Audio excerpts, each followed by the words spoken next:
Good afternoon, students. So, this is here electronic configuration. तो electronic configuration जो है अब हम आज स्टार्ट करेंगे. ये हमारे 4th चैप्टर का ही पार्ट है. ओके. इलेक्ट्रॉनिक कॉन्फ़िगरेशन और electron configuration is the distribution of elements of an atom और मॉलिक्यूल इन एटम और मॉलिक्यूलर ऑर्बिटल्स. ऑर्बिटल्स के अंदर मॉलिक्यूलर ऑर्बिटल्स या एटॉमिक ऑर्बिटल्स है तो उनके अंदर इलेक्ट्रॉन किस तरह से डिस्ट्रीब्यूटेड है तो वो ही क्या हो जाएगा आपका इलेक्ट्रॉनिक कॉन्फ़िगरेशन. हम जैसे ग्रुप 1 एलिमेंट्स की बात करेंगे जो कि एल्केली मेटल्स है. तो यहाँ देखो जैसे एलिमेंट्स के नेम हमें एक साइड दे दिए और एक साइड में हमें इलेक्ट्रॉनिक कॉन्फ़िगरेशन दिया गया. जैसे लिथियम का क्या है 2 और 1. ठीक है. तो इसमें क्या होता है कि इनका जो एक पर्टिकुलर ऑर्बिटल होता है तो उसके अंदर क्या होता है कि 2 इलेक्ट्रॉन चले जाते हैं और फिर बाद में नेक्स्ट में 1 इलेक्ट्रॉन आता है. ठीक है. फिर सोडियम का है 281, पोटेशियम का है 2881 और रुबीडियम का है 2818 8 और 1. ठीक है. अब आगे जाकर अगर हम लोग नेक्स्ट ग्रुप बी देखेंगे और ग्रुप 2 देखेंगे एलिमेंट्स का तो एल्केलाइन अर्थ मेटल्स के बारे में देखेंगे. जैसे बेरिलियम का 2 और 2 है इलेक्ट्रॉनिक कॉन्फ़िगरेशन. ठीक है. मैग्नीशियम का है जैसे 282. तो कैल्शियम का है आपका 2882. ठीक है. और स्ट्रोंशियम का है 1882. ठीक है. तो इस तरह से स्ट्रोंशियम का आपको इलेक्ट्रॉनिक कॉन्फ़िगरेशन बता दिया. ठीक है. अभी आपकी क्लास के लिए ये इनफ नॉलेज है. ठीक है. तो आपको इन्हें याद करना होगा. अब आगे देखो हम लोग how do metals and non metal reacts, किस तरह से रिएक्ट करते हैं. Metals lose balance electrons and form cation. जैसे मेटल्स क्या होते हैं अपनी वैलेंस इलेक्ट्रॉन को दे देते हैं. ठीक है. छोड़ देते हैं तो वो क्या बनाते हैं कैटायन बनाते हैं. और नॉन मेटल्स क्या होते हैं इलेक्ट्रॉन ले लेते हैं है ना, उन इलेक्ट्रॉन्स को गेन कर लेते हैं और गेन करने के बाद में वो क्या बना लेते हैं एनायन. ठीक है. अब जैसे जिन मेटल्स ने अपना इलेक्ट्रॉन दे दिया तो वो तो बन गए हमारे एनायन. ठीक है. और जिन मेटल्स ने अपना इलेक्ट्रॉन ले लिया उनको हमने क्या बोल दिया कैटायन. ठीक है. सॉरी यहाँ मैं टंग स्लिप हो गई थी. तो यहाँ पर जिन्होंने अपना इलेक्ट्रॉन लूज़ किया है. ठीक है. जिन्होंने अपना इलेक्ट्रॉन जो है लूज़ कर दिया. ठीक है ना. तो वो क्या है हमारे कैटायन है. ठीक है ना. जो इलेक्ट्रॉन दे रहे हैं वो हो गए कैटायन और जो ले रहे हैं वो क्या हो गए आपके एनायन. ठीक है. The cation and the anion are attract to each other by strong electrostatic force thus forming an ionic bond. ठीक है. और अब आगे इन्होंने क्या बताया कैटायन और एनायन जो है एक दूसरे को are attract to each other. ठीक है. एक दूसरे से अट्रैक्ट होते हैं और एक इलेक्ट्रोस्टैटिक फोर्स जो होता है उससे से आइए एक दूसरे से अट्रैक्ट होते हैं. ठीक है. और फिर आगे जाकर ये लोग क्या करते हैं जैसा यहाँ पर देखो कि फिर ये एक आयनिक बॉन्ड बना देते हैं. एग्जाम्पल में इन्होंने बताया है जैसे कैल्शियम एटम है तो कैल्शियम क्लोराइड जो है the ionic bond is formed by oppositely charge calcium and chloride. ठीक है. अब कैल्शियम का और क्लोराइड का. ठीक है. ये दोनों क्या है अपोजिटली चार्ज्ड होते हैं. जैसे ये पॉजिटिव है तो ये नेगेटिव रहता है. तो कैल्शियम एटम लूजेस 2 इलेक्ट्रॉन. अब कैल्शियम एटम क्या करता है अपने 2 इलेक्ट्रॉन छोड़ देता है. ठीक है. और ये क्लोरीन जो है इसको ले लेता है. ठीक है. तो अब यहाँ पर इन्होंने यही बताया calcium atom loses 2 electron and attain the electronic configuration to meet nearest noble gas argon. ठीक है. और फिर by doing so this it gain a net charge of +2. अब जैसे कैल्शियम ने क्या है अपने जो इलेक्ट्रॉन है 2 इलेक्ट्रॉन दे दिए तो इसलिए इसके ऊपर क्या है +2 चार्ज आ जाता है. ठीक है. और क्लोरीन जो है उन इलेक्ट्रॉन्स को ले लेता है टेक 1 इलेक्ट्रॉन ईच दस गेनिंग चार्ज ऑफ -. ठीक है. अब इस तरह से हम लोग क्या है कि कैल्शियम जो कैल्शियम है और क्लोराइड है, तो इस तरह से 2+ और ये माइनस, इस तरह से लिखने का रीज़न ही यही है। ओके, अब आगे देखो, ये आगे इन्होंने और इसको आगे ये हम बताया है, जैसे कि यहाँ पर तो कैल्शियम का बताया है कि कैल्शियम आयन किस तरह से अपने इलेक्ट्रॉन्स दे रहा है, ठीक है। और यहाँ पे इन्होंने बताया कि क्लोराइड जो है वो किस तरह से अपने क्लोरीन या क्लोराइड, ये क्लोराइड आयन जो है वो किस तरह से अपने इलेक्ट्रॉन्स ले रहा है, ठीक है। तो यहाँ पर इन्होंने ये जो ये बताया है वैलेंसी बॉन्ड बताया है ना, तो उस तरह से हम समझ सकते हैं। जैसे ये आपका कैल्शियम है, ठीक है। कैल्शियम के अंदर क्या होता है, ये इसके ऑर्बिटल्स होते हैं, ठीक है। देखो आप लोगों ने ऊपर के साइड जो ऑर्बिटल्स नाम पढ़ा था वो ये है, ठीक है। अब जैसे सबसे अंदर वाला होता है तो उसके अंदर क्या होते हैं, 2 इलेक्ट्रॉन्स आ सकते हैं। उसके बाहर वाले में 8 इलेक्ट्रॉन्स आ सकते हैं, ठीक है। तो इस तरह से ये हमारा कॉन्फ़िगरेशन होता है, ठीक है। तो ये क्लोरीन का हम लोग देख रहे हैं। फिर अब आएगा ionic compounds. Ionic compounds are chemical compounds in which oppositely charge ion are held together by electrostatic force called ionic bonds, ठीक है। अब आयनिक कंपाउंड्स में क्या बता रहे हैं ये हम लोगों को कि जो ये केमिकल कंपाउंड्स है, जो केमिकल कंपाउंड्स होते हैं वो अपोजिटली चार्ज होते हैं और एक दूसरे के साथ एक इलेक्ट्रोस्टैटिक फोर्स प्रिपेयर बनाते हैं, तो इन्हीं को क्या कहते हैं, हम आयनिक बॉन्ड कहते हैं, ठीक है। इसी को हम आयनिक बॉन्ड कहते हैं। An ionic compound always contain an equal magnitude of positive and negative charge. अब आयनिक कंपाउंड क्या करता है, इनके पास हमेशा एक क्या रहता है, मैग्नीट्यूड रहता है, किसका, इक्वल मैग्नीट्यूड रहता है पॉजिटिव और नेगेटिव चार्ज का। तो अब ये कंपाउंड्स कौन कौन से हैं, CaCl2, NaCl, K2SO4। तो इन्होंने हमें ये एग्जांपल्स बताए। अगर आपसे पूछे आयनिक कंपाउंड्स क्या होते हैं, जिन पर पॉजिटिव और नेगेटिव चार्ज प्रिपेयर रहता है, ठीक है। इसके एग्जांपल्स इन्होंने बता दिए, कैल्शियम क्लोराइड, सोडियम क्लोराइड, ठीक है। और इसी तरह से पोटेशियम सल्फेट, इसका एग्जाम्पल इन्होंने हमें बताया है।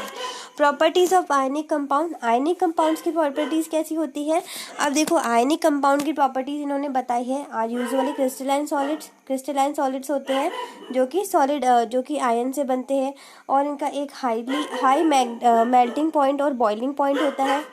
Conduct electricity when in aqua solution और molten in water and when melted.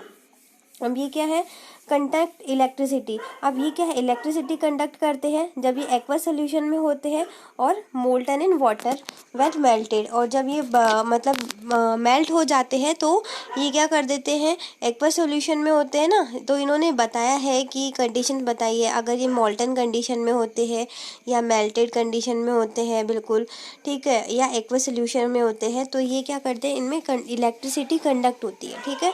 Are mostly soluble in water and polar solvents. और ये मोस्टली किस में सॉल्वेंट होते हैं, सोल्यूबल होते हैं वाटर एंड पोलर सॉल्वेंट्स में सोल्यूबल होते हैं। अब है physical properties of ionic compound. अब देखो physical properties of ionic compounds जो है इन्होंने बताया है, physical properties of ionic compounds हम देखेंगे तो देखो आयनिक कंपाउंड जो होते हैं वो सॉलिड होते हैं और हार्ड टू ब्रेक होते हैं due to presence of strong force of attraction between the positive and negative. अब इनमें क्या है, देखो ये हार्ड टू ब्रेक क्यों होते हैं, बिकॉज इनमें क्या होता है, एक पॉजिटिव अट्रैक्शन होता है, एक अट्रैक्शन होता है, स्ट्रॉन्ग अट्रैक्शन होता है, किनके बीच, पॉजिटिव और नेगेटिव आयंस के बीच। दे generally break into pieces when pressure is applied, hence are considered brittle। अब क्या होता है कि they generally break into pieces. अभी क्या है, छोटे छोटे टुकड़ों में टूट जाते हैं, जब इनके ऊपर बहुत मतलब प्रेशर लगाया जाता है तो ये टुकड़ों में टूट जाते हैं, और इसीलिए इनको क्या कहा जाता है, ब्रिटल कहा जाता है, ठीक है।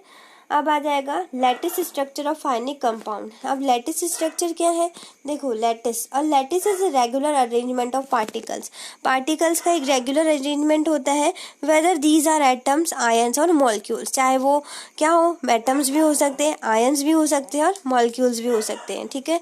अब यहाँ इन्होंने बताया आयनिक solids usually exist in regular well defined crystal structure.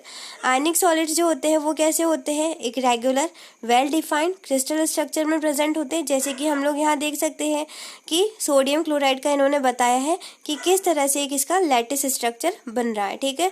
एक प्रॉपरली रेगुलर अरेंजमेंट में ये सेट हो रखे हैं, ठीक है।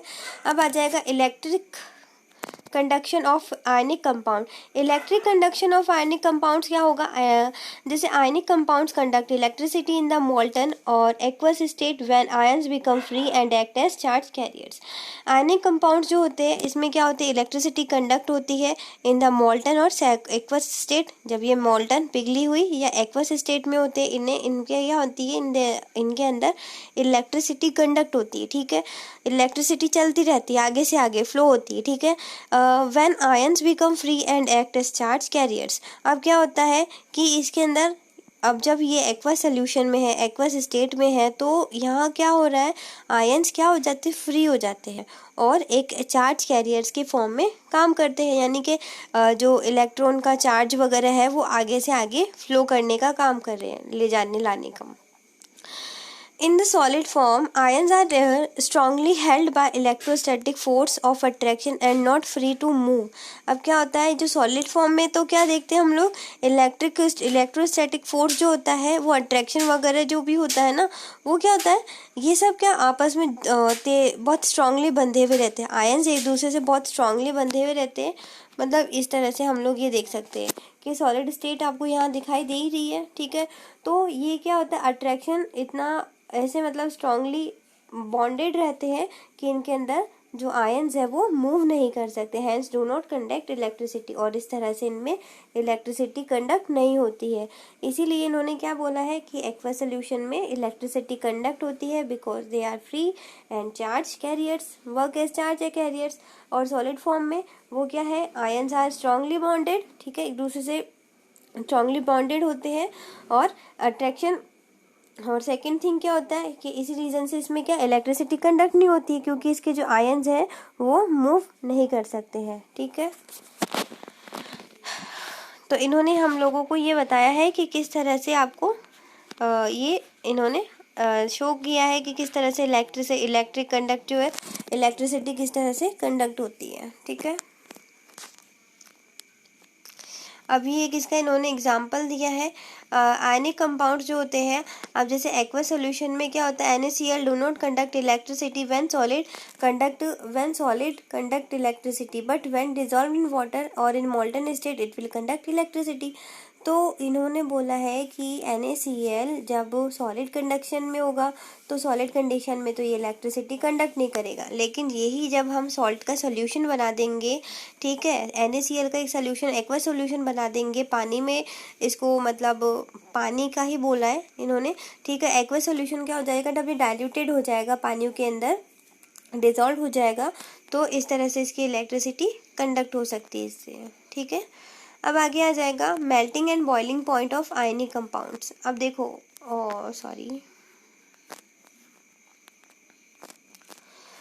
Melting points of ionic compounds में क्या हो जाएगा, in ionic compounds the strong electrostatic forces between ions require a high amount of energy to break.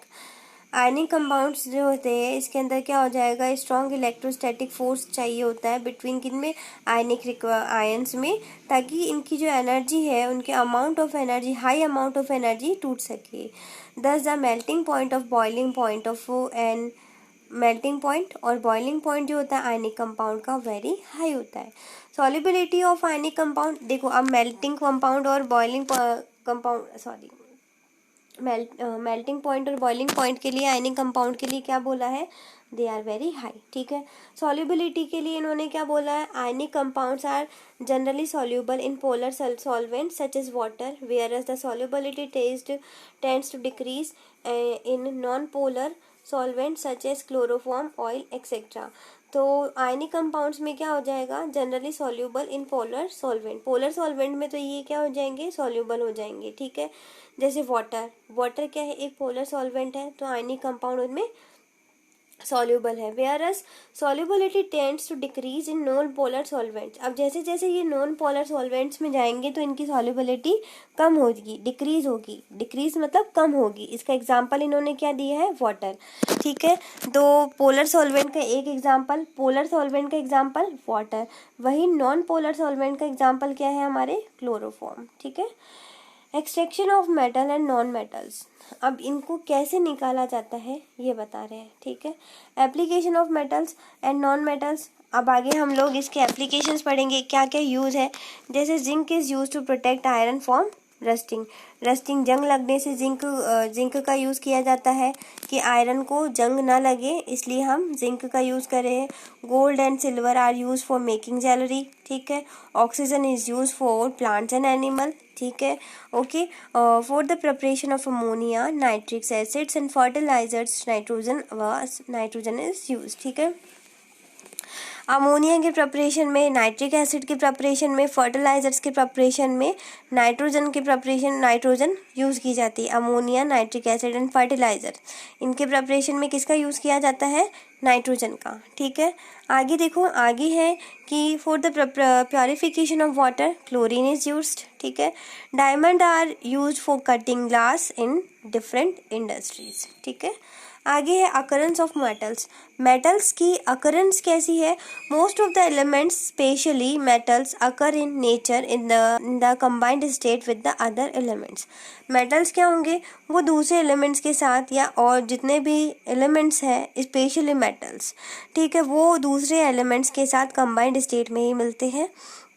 All these compounds of metals are known as minerals, तो ये सारे जितने भी compounds हैं इनको हम क्या बोलते हैं, मिनरल्स बोलते हैं।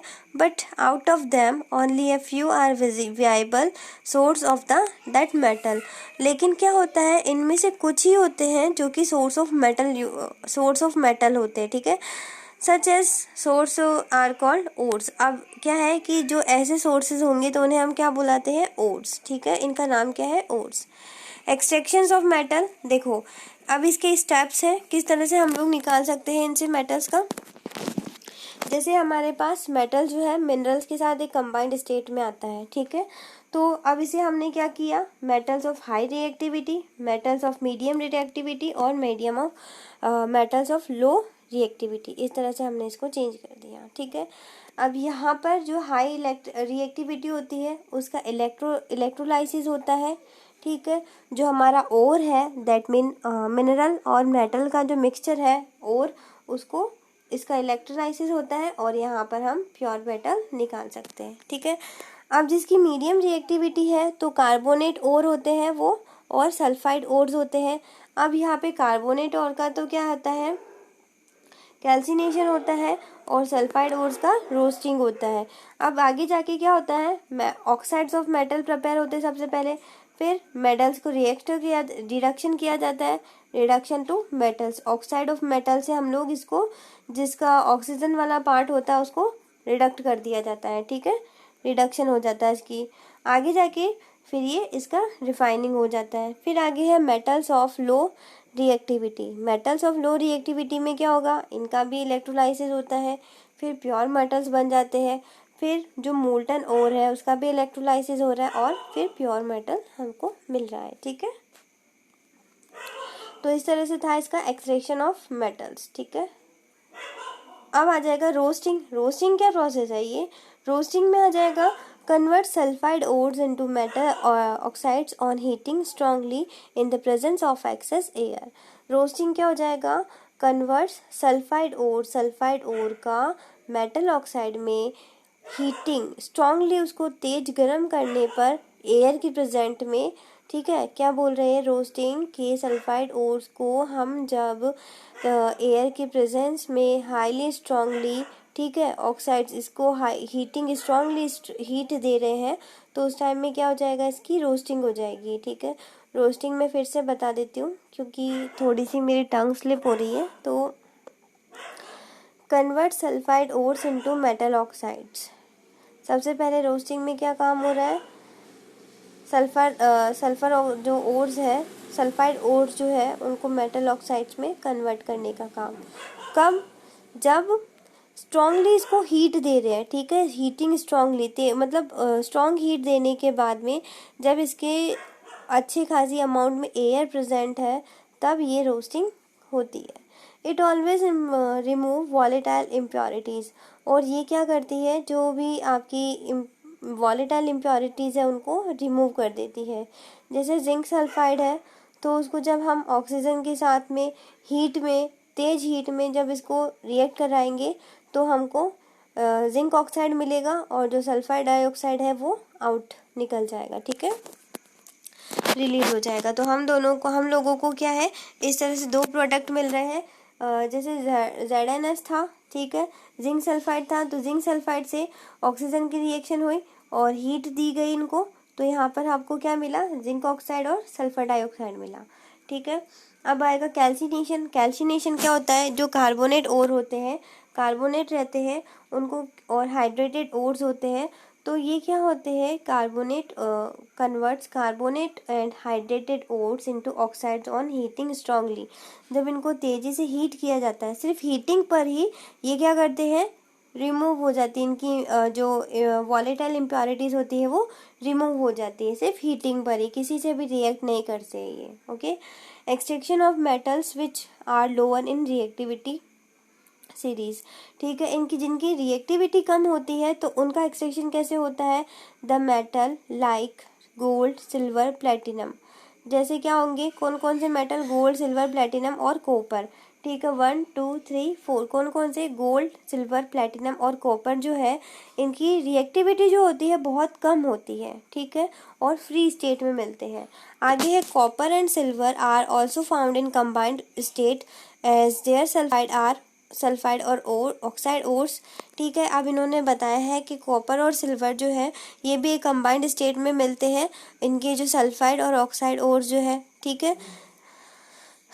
आगे है these metals usually occur in sulphide ore which further undergo roasting, ठीक है। अब आगे इन्होंने बताया है कि जो मेटल्स है यूजुअली किस तरह से मिलते हैं, सल्फाइड ओर की फॉर्म में, जो कि आगे जाकर रोस्टिंग में इनको आगे प्योर किया जाता है। Extraction of metal which are midway in reactivity. अब ऐसे मेटल्स का एक्सट्रैक्शन जो कि रिएक्टिविटी में क्या हो, मिड हो यानी मीडियम हो, ठीक है। तो बच्चों अब ये जो टॉपिक है इसे भी हम लोग साथ ही साथ कवर कर लेते हैं, ताकि आज हमारा ये कवर हो जाएगा पूरा। The metal such as zinc, ferrous और टिन, Pb, ठीक है, etcetera are moderately reactive and usually present as oxide, sulphide और carbonate in nature. The carbonate and sulfides ores are subjected to calcination and roasting respectively, followed by reaction, reduction and metal oxide to obtain the metal. Extraction of metals which are on the top of reactivity series like sodium, calcium, magnesium, aluminium cannot be obtained by reducing with carbon due to high affinity of oxygen. और फिर आगे है, इन्होंने बोला है कि these metals are obtained by electrolytic reduction and और electrolysis of their oxides, hydroxides और chlorides in the molten state. आगे है एनरिचमेंट ऑफ ओर्स। अगर इसको देखेंगे हम, in it means removal of impurities और गैंग फ्रॉम ओर्स। ओर से रिमूवल करना, किनका, इम्प्योरिटीज़ को हटाना, इम्प्योरिटीज़ को इन्होंने गैंग बोला है, through various physical and chemical processes, यही है, ठीक है। The technique use for a particular ore depends on the difference in the properties of the ores on the